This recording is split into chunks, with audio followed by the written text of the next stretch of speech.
विद्यालय रे दुर्नीति अभियोग मिलिमिशि खाईदेले स्कूल टंका उच्चस्तरीय तदंत दाबी केउठी पाचेरी भांगी पड़ी तो आउ केउठी अधपंतरिया काम निर्माण सामग्री जेमिति को सेमिति पड़ी हेले कामर देखा नहीं। ए दृश्य हेउची चंपुआ उपखंड झुंपुरा ब्लॉक गुंडुनिया रंजईशुणी उच्च विद्यालय बिना टांकी रे पाइखाना निर्माण करा जायछि। फल छात्र छात्री शौच हेबाकू स्कूल पछपट जंगल को जाउछंती। लैब काम भी अधारे पड़ी। विद्यालय रे अनेक समस्या अभियोग भी होईछि हेले एबे भी स्थिति रे सुधार आसी पारुनी, जहाकू नै बढ़ी चलीछि असंतोष।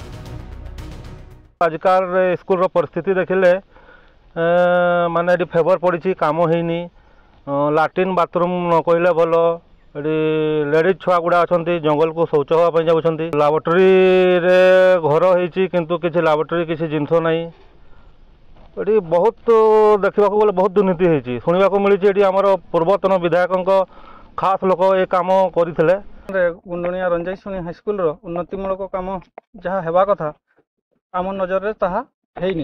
ये पाखापाखि कोटिया टंकार प्राय कोटिया टंकार काम 5T अनुदान रे हेबा कथा किछि किछि काम हेजी किंतु प्रति काम रे अधपंतरिया भाव रे सब काम हेजी।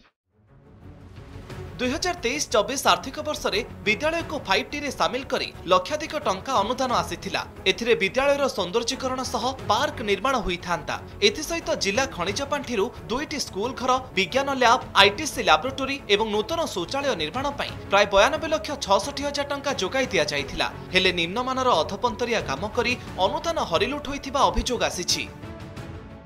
सेठरे से घर काम सरिने किसी लाभ नहीं करना बाहर को कौन शौचालय तो अच्छी तैयारी 5T जो कामटा भितर आपंकर कंप्लीट कले रूम गुड़ा भी कंप्लीट ठीक भाव में फैन फैन लगी तापर यूरिनाल लैट्रिन गुड़ाक कार्यक्षम होना जहाँफल पिला बेले बाहर को जाऊँच यूरिनाल जाऊँ लैट्रिन जाऊँ आ विशेषकर आम विद्यालय झील संख्या अधिक तेणु से बहुत असुविधार सम्मुखीन होचु।